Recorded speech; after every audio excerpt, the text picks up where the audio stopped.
gentlemen, welcome to the Texas Buzz Podcast. We're here in San Antonio, Texas with Izzy93. Yes, sir. 93. Big 93, you know what I'm Hell saying? yeah, fresh out, G. It's been, what, a couple days? Hell yeah, been a couple days. Fresh out, and we back at it, bro. We out here working. Shout out to Davies Entertainment, first of all, for letting us shoot this out here, bro. Shout out Davies, man. Shout out Cameron. Definitely, man. How you feeling, man? How you feeling today? Man, I feel good, bro. I'm just, blessed to be out. Definitely, man. I mean, everyone's been making a lot of buzz off of you coming out. I mean, I know when I saw you on Instagram, it was totally random, super random, but I mean, the whole city in San Antonio is supporting you, so it's great to have you back already here in your hometown where we can see you shine more, bro. So it's good to have you back, bro, for sure. Hell yeah, bro. Appreciate you, man. What's the first thing you did when you got out, G? Man, I ain't gonna lie. I went straight to the steakhouse. Hell yeah. Oh, God. I had to eat something. Man. Hell yeah. What's your favorite steakhouse here in San Antonio? Shit, Brazo. Okay, hell Yes, yeah. sir. Got to, G. Hell Got yeah. to. So you sat down for 6 months, G? Yeah, man. Talk to us about that, man. Like, how was that whole process for you, man? Like, what was the kind of, like, the mental struggle when it came with that? Like, I mean, 6 months is still quite a while for you to sit down, Like, what was you going through your mind within those 6 months while you were, locked up? Man, I ain't gonna lie. It was just depressing. Mm-hmm. Just because I had everything, I got everything in motion, you know what I'm saying? Definitely. And the last thing I ever wanted to do was lose all the fucking traction I was having. I didn't want to let this slip out my grasp. And I felt like that's what was going to happen. I was depressed for like my first couple of months being in there, you know what I'm saying? But I knew everything happens for a reason. So I was like, man, I'm going to just get through this. And once I get out, I'm going to turn all this shit into a big ass positive, you know what I mean? So Yeah, definitely. And the tone is, I mean, even at that, like, I know, I mean, because we're from a small town, but even at that, I mean, people still had a lot of love for you. And, they held it down for you and showed a lot of support while you were, sitting down. So it's good to see that, it wasn't what you thought it would be. People still came in, they held you down. The support was there. The support was still there 100%. Yeah, it was, bro. And I appreciate everybody that was supporting me, you know what I'm saying, and stuck with me through the little ride that I had to take, you know what I'm saying? It's love, bro, and I forever love my city for that. That's why I'm trying to work so hard to bring us the light and attention we deserve, you know what I'm saying? Because we do got a lot of talent. Down here, I feel like we got to work harder than a lot of people because they overlook us, you know what I'm saying? Because we got Houston and Dallas. Definitely, so they forget about San Antonio. But, I'm here to make them recognize that we're not here to fuck around. Nah, for real. And especially, it's not much of a big sound out here in San Antonio, so it's really good to finally see some recognition come out here in the Southwest, especially. Nah, for real, bro. I'm going to put on for my city always, you know what I'm saying? I'm going to make them respect it. Oh, 100%, man. I mean, like, for you, in terms of music, I mean, I was seeing your singles. I mean, your first single that I saw came out was in 2019, man. But how long have you been doing music in totality? Like, how long have you been doing music for? Man, I've been doing music since I was, like, I want to say 13 or 12. But, like, I never took it serious. It was just something I always enjoyed doing with the homies when we were smoking the whip. Yeah. Or I would just go get studio time just to rap, just because I like to rap. You know what I'm saying? Taking it serious, it's been a few years already now, but I've always done music. I've always had a passion for it. What was that switch, man, from going in from like, I'm just doing this for fun, be with the homies, to be like, you know what, I can actually really do this, seriously. What was that switch that you felt? Man, it was like I dropped my first music video, and I saw the numbers it was doing.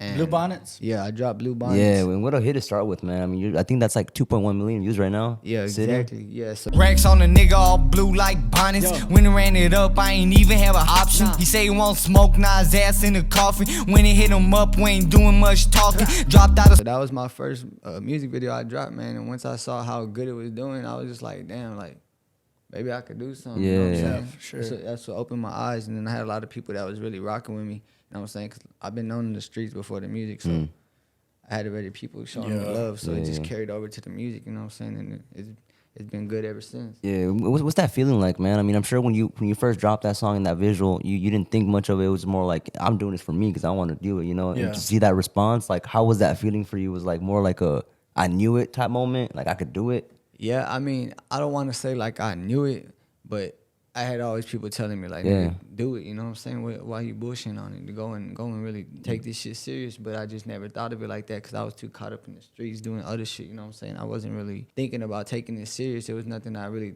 thought about taking serious because at the same time we're from San Antonio, like I said. So it's the image is not there like you would think it would be. Yeah, it's not there, you know what I'm saying? There hasn't been too many people that reach those heights yet, yeah. You know what I'm saying? So, well, I mean, you're changing the game right now, man. Especially in San Antonio, you're the face right now, as far as I've known. So, I mean, you're doing your thing real big, bro, for sure. Hell yeah, bro. I appreciate you. Yeah, man. I mean, a lot of great. I think the last one before I saw you, that I really rock with was that song you got with TEC, man. Please, I go crazy. If you owe me, better pay me. I don't play about that paper.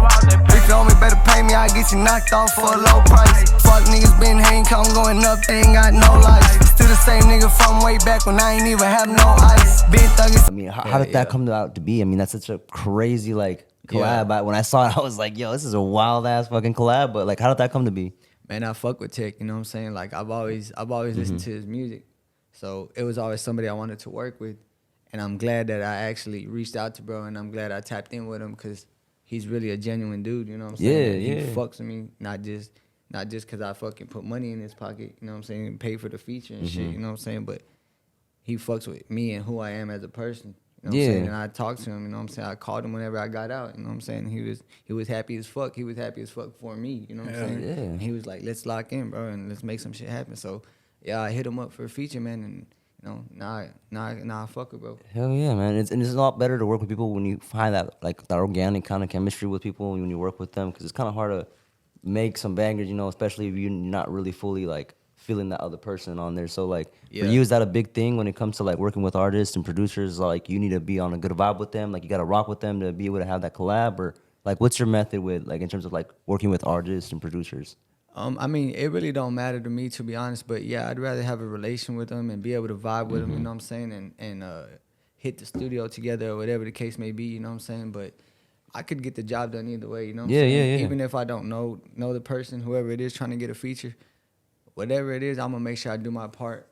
So that way when other people hear it, they're gonna want me to be a part of their songs and not hesitate to get me on the feature, you know what I'm saying? Yeah, of course. I'm always do what I got to do on my end, whether I rock with the person or not. I'm gonna give it my all because I love to do this shit. Oh yeah, of course. Especially if it's a passion at this point. It's not like you're really working. It's just more of like something you're doing because you love to do it. You're doing it for the passion of it, not for I've been doing this shit before I was making money off of it, man. I love this shit, so it ain't never gonna change. Till I die, nigga, ain't shit changing. Hey, remember back then they ain't give a fuck about me, but now they all do cause they know who I am. I used to hit the block like every day. I would go by a Q and bust it down the grams.